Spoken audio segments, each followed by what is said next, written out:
We cannot even trust our own president. And in fact, there's so many other things that you can say that you're not allowed to say because a Trump-appointed judge sealed the documents, refusing to release the files. Did Donald Trump know he lost the 2020 election and lie anyway to stay in power?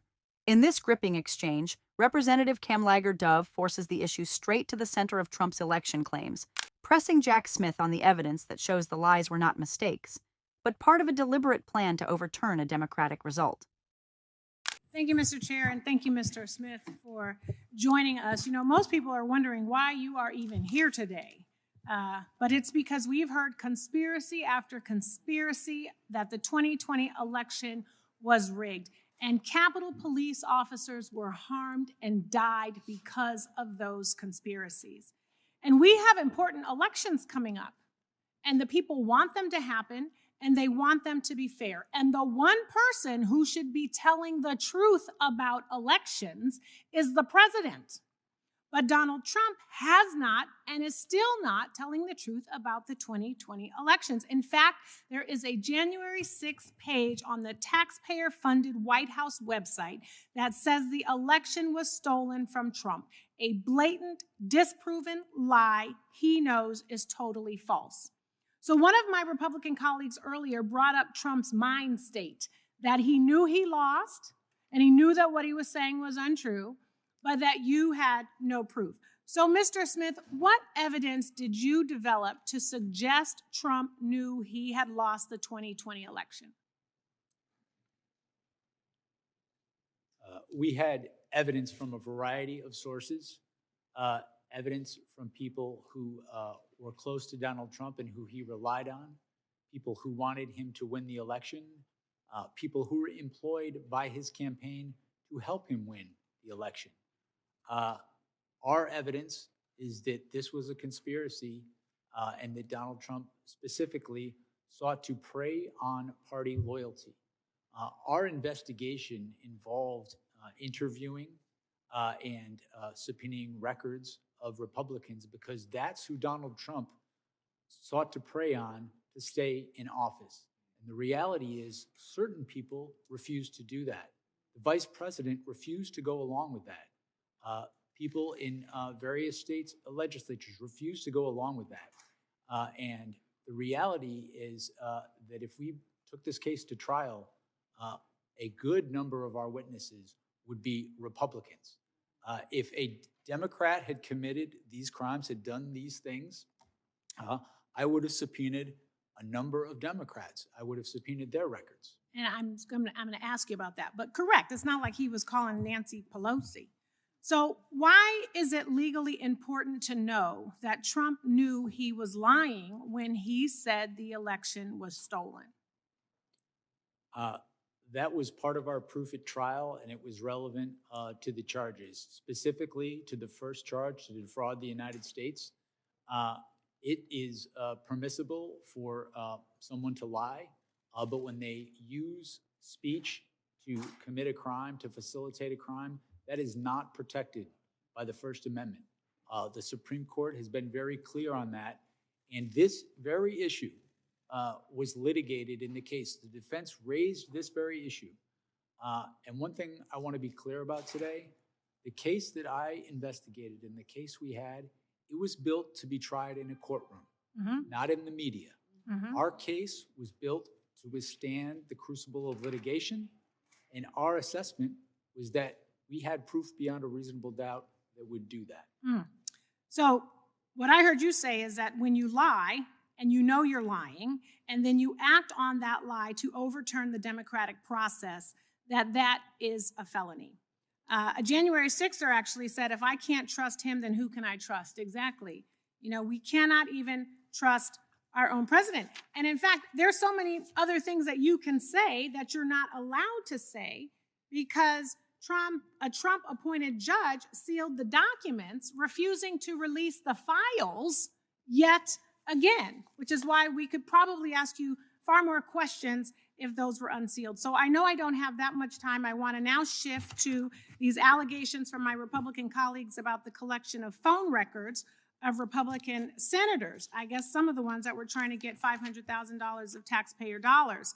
So many of the phone records of members were requested before you were appointed as special counsel, yes or no? That's true? Is that accurate? Yes, Yeah. some subpoenas occurred before I was special counsel. And what do you say to those who claim you chose to target Republicans because you only collected phone records for Republicans? The conspiracy I was investigating targeted Republicans. Right. As I mentioned earlier. That's right. And so you would have requested any relevant call records necessary for your investigation of a Republican or of a Democrat. That's correct. And to be clear, if a Democrat committed these acts, we would have sought those. I could just add one thing. We interviewed Rudy Giuliani in the course of this investigation. We asked him, why did you, in one of the voicemails he left for the senator, mention the fact that it was Republicans that you were reaching out to? And he said, because the Democrats weren't going to help us, and even some Republicans wouldn't help us. And so our evidence shows repeatedly that the plan was to see if you could prey on people's party loyalty. Some of the gentleladies expired. Representative Kamlager-Dove centers this entire segment on a core issue that continues to shape American politics: the deliberate spread of false claims about the 2020 election and the damage those lies caused. She does not treat the conspiracy theories as harmless rhetoric. She ties them directly to the harm suffered by Capitol police officers, the erosion of public trust, and the pressure placed on democratic institutions. Her message is direct. When a president lies about an election, people get hurt, and democracy itself becomes the target. Her questioning of Jack Smith moves beyond political talking points and into the mechanics of proof. She asks about evidence, not speculation. Smith's response makes clear that the investigation relied on testimony and records from people inside Trump's own circle, individuals who wanted him to win and worked for his campaign. This is a key detail. The case was not built on outsiders or political opponents. It was built on people who supported Trump and still confirmed that he was told he lost. The segment also shows how the alleged scheme focused on exploiting party loyalty. Smith explains that Republicans were the primary targets because they were the officials Trump needed to pressure in order to stay in power. The refusal of the vice president and state officials to go along with that pressure becomes a critical turning point. Their refusal underscores that the system only held because certain individuals chose not to participate in overturning the results. Kamlager-Dove draws a sharp legal distinction that many Americans still misunderstand. She emphasizes that lying itself is not always a crime.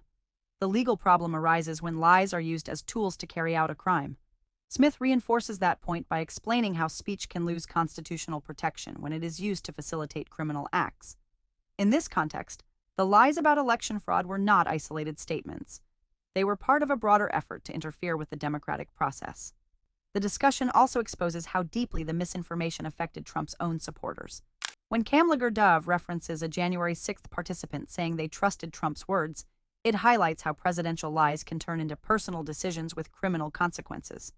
People acted on what they were told. That connection between leadership rhetoric and real-world action becomes one of the most powerful elements of the exchange.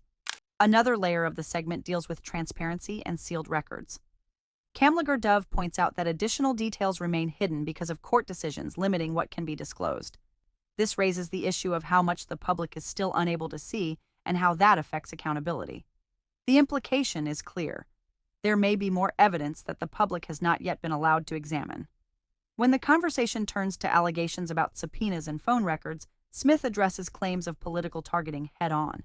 He explains that records were sought because Republicans were central to the alleged conspiracy. This was not about party affiliation for its own sake. It was about who was involved in the actions under investigation. Smith makes clear that the same standards would apply to Democrats if they had engaged in similar conduct. The mention of Rudy Giuliani adds another layer. Smith explains that even Giuliani acknowledged that Republicans were the focus because Democrats would not assist in the effort. This reinforces the narrative that the plan relied on internal party pressure rather than bipartisan coordination. It also supports the broader claim that the investigation followed the evidence, not political labels. Overall, Kamlager-Dove's segment frames the January 6th investigation as more than a historical event. She presents it as a warning about what happens when a president knowingly spreads falsehoods to retain power. The focus is not only on Trump's actions, but on the systems and individuals that were tested by those actions. Her questioning makes clear that truth, accountability, and the rule of law are not abstract ideas. They are the barriers that prevent lies from becoming a roadmap to overturn democracy.